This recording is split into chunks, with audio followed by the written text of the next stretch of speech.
AJ Reval, ibinida ang first family outing kasama si Aljur at mga anak.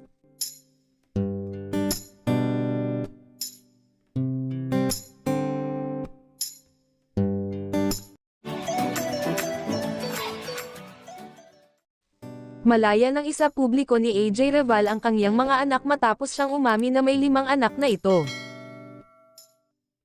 For the first time, ibinida ni AJ Reval ang naging bonding moments nila ng kanyang partner na si Aljur Abrenica, kasama ang kanilang mga anak. Masayang ipinakita ng sexy actress ang ilang clips mula sa kanilang unang family outing. Makikitang nag-enjoy ang buong pamilya sa isang meaningful na selebrasyon, kung saan may mga eksenang kuha mula sa loob ng auditorium na masayang naglalaro at nakikipag-interact ang mga bata. Kasama rin dyan ang mga anak ni Aljur sa dati niyang asawa kay Kylie Padilla, sina Alas at Axel, kaya naman mas lalo pang naging heartwarming ang okasyon bilang isang blended family.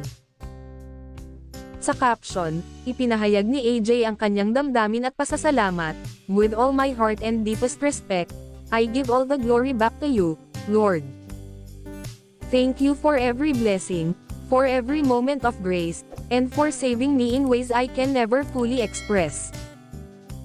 Dagdag pa niya, "Today, on our first family outing and this Thanksgiving Day, my heart overflows with gratitude for your love that never fails." Matatanda ang noong November 12, inamin ni AJ, na may 5 na siyang anak. Ang unang 2 ay mula sa dati niyang non-showbiz partner, at isa rito ay pumanaw na.